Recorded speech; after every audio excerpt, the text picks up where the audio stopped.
Assalamualaikum warahmatullahi wabarakatuh. Para siswa sekalian, pada pertemuan kali ini kita akan membahas tentang reaksi-reaksi senyawa karbon.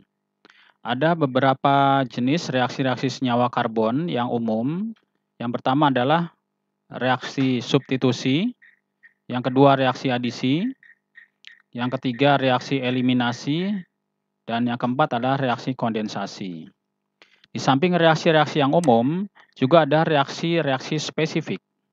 Contohnya adalah reaksi asam basa, reaksi reduksi oksidasi, reaksi penguraian, reaksi pemutusan ikatan atau cracking, reaksi polimerisasi, reaksi hidrogenasi, reaksi klorinasi, reaksi esterifikasi, dan lain sebagainya. Nah, yang akan dibahas pada kesempatan kali ini adalah satu reaksi substitusi, reaksi adisi, reaksi eliminasi, kemudian reaksi kondensasi. Dan untuk reaksi-reaksi yang sifatnya spesifik, kita akan singgung mengenai reaksi oksidasi dan juga reaksi esterifikasi. Reaksi yang pertama ini adalah reaksi substitusi atau reaksi pertukaran atau penggantian. Nah, di sini contohnya adalah senyawa etana ketika direaksikan dengan gas klor menghasilkan senyawa kloroetana atau etil klorida. Nah, mekanisme yang berlangsung adalah sebagai berikut. Di sini atom hidrogen dari karbon pada etana akan ditarik oleh atom klor dari Cl2 menjadi HCl, sementara atom klor yang satunya lagi akan tertarik ke karbon di etana, sehingga ini terjadi pertukaran tempat. Nah, dari reaksi ini akan dihasilkan produk kloroetana atau etil klorida, dan di sini menghasilkan HCl. Contoh berikutnya adalah reaksi antara metanol dengan HCl, di mana di sini metanol gugus hidroksinya akan berikatan dengan hidrogen dari HCl, sementara atom klorida di sini akan berikatan dengan gugus metil dari metanol. Sehingga di sini terjadi pertukaran tempat, OH ke hidrogen, kemudian Cl ke CH3. Sehingga menghasilkan produk CH3Cl atau klorometana atau metil klorida. Dan dari sini OH dengan hidrogen menghasilkan H2O.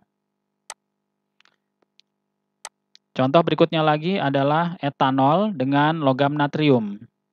Di sini natrium akan mengikat ke gugus C2H5O, sementara hidrogen akan keluar, menghasilkan gas hidrogen. Kemudian di sini natrium dengan etanol menjadi natrium etoksida. Ini adalah contoh reaksi substitusi.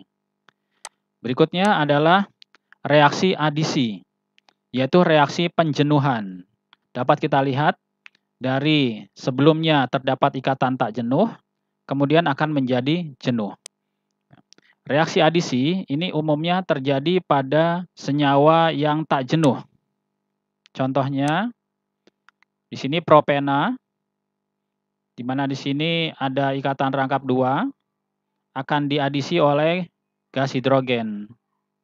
Di mana salah satu atom hidrogen di sini akan berikatan dengan karbon di sisi sini, sementara satu atom karbon lainnya akan menuju ke atom karbon di sini. Sehingga dari propena menjadi propana yang ikatannya jenuh. Contoh berikutnya adalah propena. Ya, di sini direaksikan dengan HCl. Di mana di sini sisi yang memiliki karbon lebih banyak akan lebih bermuatan positif, sementara karbon yang jumlah atomnya lebih sedikit akan lebih bermuatan negatif. Di sini sisi sini karbonnya ada 2, sini sisinya di sisi sini karbonnya hanya 1, sehingga di sini lebih negatif, di sini lebih positif.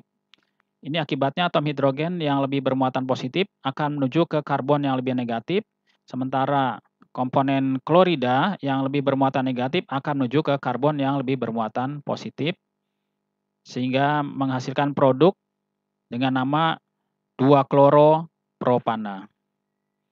Strukturnya bisa ditulis seperti ini, ringkas. Contoh berikutnya adalah 2 pentena. Ya. Nah, di sini sisi sebelah kiri atom karbonnya berjumlah 2, sisi sebelah kanan atom karbonnya berjumlah 3, sehingga karbon di sini lebih bermuatan positif, sementara di sini lebih bermuatan negatif. Ini berakibat bahwa unsur hidrogen yang lebih bermuatan positif akan menuju ke karbon yang bermuatan negatif, sementara unsur klor yang lebih negatif akan menuju ke karbon yang lebih positif. Sehingga menghasilkan suatu produk ya, yang disebut dengan 3-kloropentana. Berikutnya adalah reaksi eliminasi, yaitu reaksi penghilangan. Dapat kita lihat pada ikatannya yang semula jenuh menjadi tidak jenuh. Contohnya adalah reaksi berikut ini. Di sini etanol direaksikan dengan asam sulfat pekat sehingga menghasilkan etena. Di sini ikatannya jenuh menjadi tak jenuh seperti ini. Nah, ini mekanismenya. Mekanismenya adalah sebagai berikut. Di sini karena reagennya adalah asam sulfat pekat yang sifatnya menyerap molekul air, maka pada senyawa karbon ini akan dikeluarkan molekul airnya, yaitu dari gugus OH dan dari gugus hidrogen.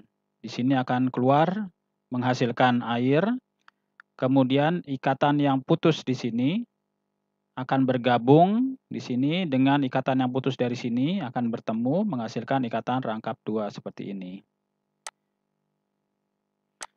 Contoh berikutnya adalah ketika etanol direaksikan dengan tembaga 2 oksida. Di sini tembaga 2 oksida bersifat sebagai oksidator yang akan merubah senyawa etanol yang berikatan jenuh sebelumnya menjadi etanal yang memiliki ikatan tak jenuh atau rangkap berupa gugus karbonil seperti ini. Adapun mekanisme yang terjadi adalah di sini CuO tembaga 2 oksida bersifat sebagai oksidator sehingga dia akan menarik gugus hidrogen dari senyawa karbon ini. Ya, di sini hidrogen dengan hidrogen ditarik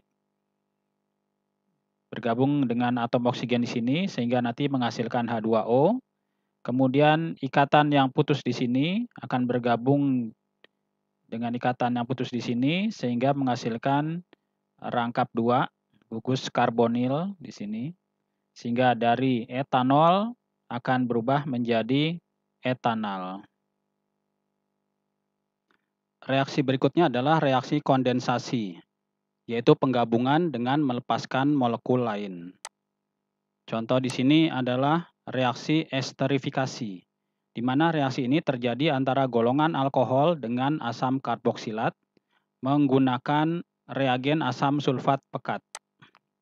Contoh reaksi, ketika etanol direaksikan dengan asam etanoat, maka di sini gugus hidrogen dari etanol dan gugus hidroksil dari asam etanoat akan ditarik oleh reagen asam sulfat pekat sehingga mengeluarkan molekul air.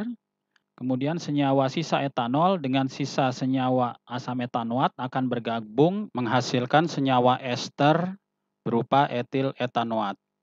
Di mana di sini adalah komponen senyawa etil, sementara yang di sini adalah komponen senyawa etanoat. Contoh berikutnya adalah ketika propanol direaksikan dengan asam etanoat menggunakan reagen asam sulfat pekat sehingga gugus asam dari propanol dan gugus hidroksil dari asam etanoat akan ditarik oleh asam sulfat pekat sehingga mengeluarkan molekul air. Dan terjadi penggabungan antara propanol dengan asam etanoat berupa senyawa ester propil etanoat, di mana di sini merupakan gugus propilnya, di sini adalah gugus etanoatnya. Reaksi berikutnya adalah reaksi oksidasi yang terjadi pada alkohol. Di sini alkohol ada yang berupa alkohol primer, alkohol sekunder, ataupun alkohol tersier. Untuk alkohol primer, bila mana dioksidasi akan menghasilkan senyawa alkanal. Dan kemudian senyawa alkanal bila dioksidasi lagi akan menghasilkan senyawa asam alkanoat atau asam karboksilat. Kita ambil contoh, propanol yang merupakan alkohol primer ketika dioksidasi akan menghasilkan propanal yang merupakan senyawa aldehid. Nah, kemudian propanal yang merupakan senyawa aldehid bila dioksidasi lagi akan menghasilkan senyawa asam propanoat. Gugusnya adalah asam karboksilat.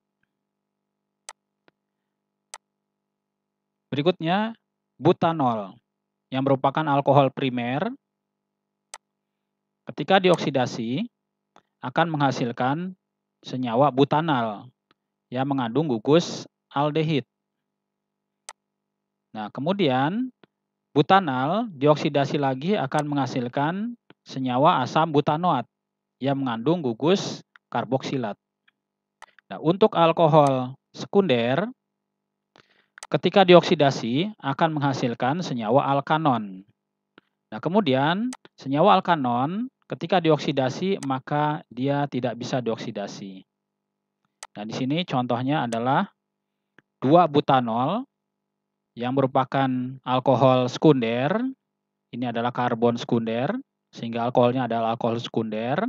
Ketika dioksidasi, maka akan dihasilkan senyawa alkanon, yaitu 2-butanon, di mana posisi gugus akan sama dengan posisi gugus dari senyawa asalnya. Kemudian senyawa butanon tidak dapat dioksidasi untuk berikutnya. Untuk alkohol tersier, ini tidak dapat dioksidasi. Ya, seperti ini contoh alkohol tersier, 2-metil 2-butanol, di mana alkohol berada di atom karbon tersier. Dengan posisi seperti ini, maka peristiwa oksidasi akan sulit berlangsung. Demikian pembahasan tentang beberapa reaksi dari senyawa karbon. Semoga pembahasan ini dapat dipahami. Terima kasih atas perhatiannya. Wassalamualaikum warahmatullahi wabarakatuh.